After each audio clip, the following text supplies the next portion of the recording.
अध्यक्ष महोदय, आज सभागृहामध्ये भारतीय क्रिकेट संघाचे अभिनंदन करताना मला अतिशय आनंद होतो आहे आणि अभिमान देखील वाटतोय।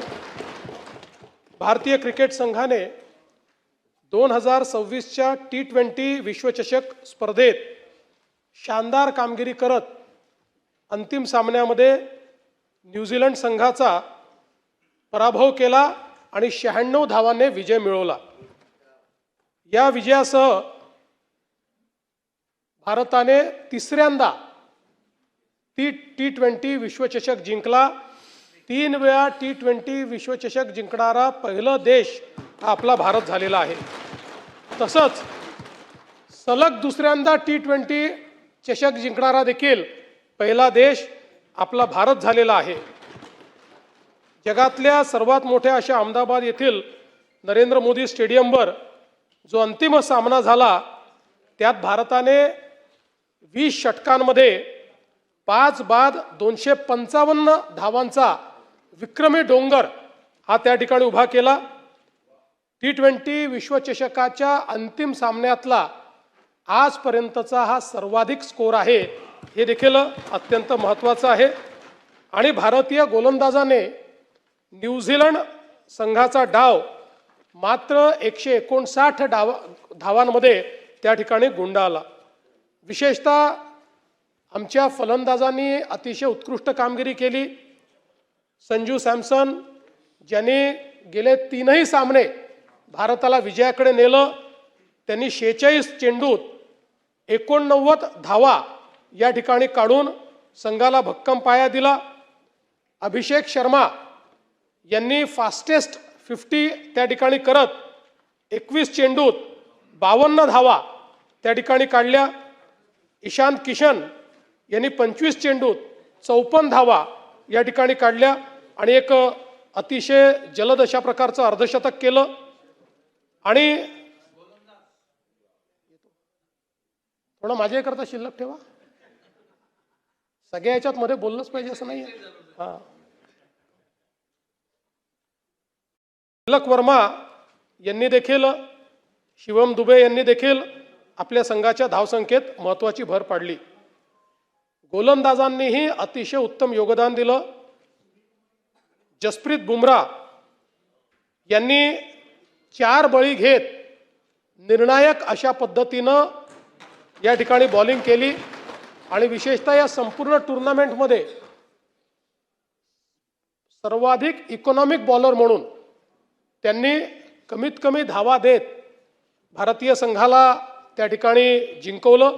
आपल्याला माहिती आहे मुंबईत झालेल्या सेमीफायनलमध्येही त्यांचाच ओव्हर हा निर्णायक ठरला आणि ज्यावेळी अटीतटीची वेळ होती त्यावेळी एक अतिशय चांगला ओव्हर टाकून त्यांनी ती संपूर्ण मॅच बदलण्याचं काम केलं। अक्षर पटेल यांनी देखील 3 बळी घेऊन त्या ठिकाणी संघाला भक्कम आधार दिला आणि म्हणून फलंदाजी आणि गोलंदाजी या दोन्ही क्षेत्रामध्ये भारतीय चमूने अत्यंत उत्तम अशा प्रकारचं काम केलेलं आपण सगळ्यांनी बघितलं। आणि या संपूर्ण टुर्नामेंटमध्ये एका मॅचचा अपवाद वगळता आपली टीम सर्व मॅचेस त्या ठिकाणी जिंकली आणि एक उत्तम कामगिरी आपल्या टीमनी केली। म्हणून आपल्या या विधानसभेच्या माध्यमातून भारतीय टीमचे कर्णधार सूर्यकुमार यादव आणि प्रशिक्षक गौतम गंभीर यांचं देखील मी मनापासून अभिनंदन करतो।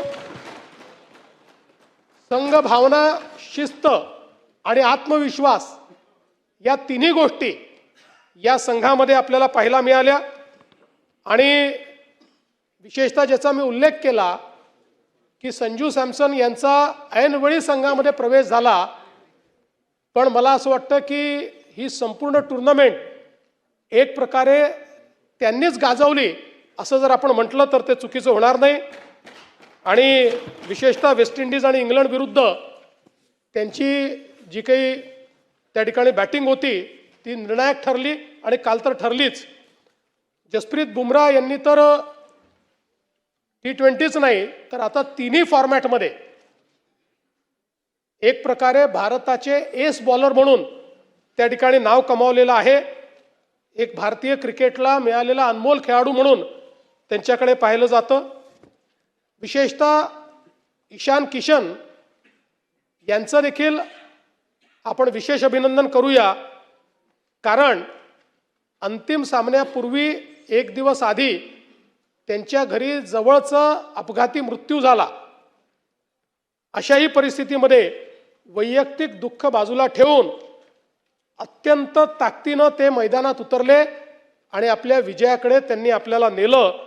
अशा धैर्यवान खेळाडूचं देखील मी विशेष अभिनंदन करतो.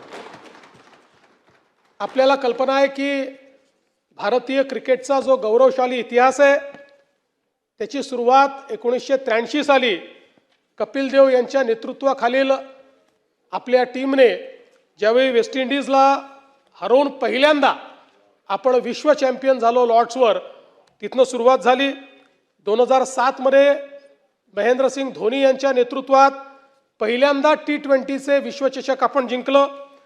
11 मध्ये एकदिवसीय विश्वचषक आपण जिंकलं आणि 2024 आणि 2026 पुन्हा T20 जिंकून आपण क्रिकेट या खेळामध्ये भारताचा डॉमिनन्स आणि भारतच या खेळाचा चॅम्पियन आहे हे आपण त्या ठिकाणी दाखवून दिलं. महाराष्ट्राला विशेष अभिमान हा आहे की कर्णधार सूर्यकुमार यादव हा आपले मुंबईचे आहेत. त्यामुळे त्या ठिकाणी शिवम दुबे देखील आपल्या मुंबईचे आहेत आणि मुंबईने अनेक महान खेळाडू आपल्या देशाच्या टीमला दिले आहेत. मुंबई आणि महाराष्ट्राचं क्रिकेटमधलं जे कॉन्ट्रीब्युशन आहे हे आपल्या सर्वांना माहिती आहे आणि आज ही अतिशय आनंदाची गोष्ट आहे की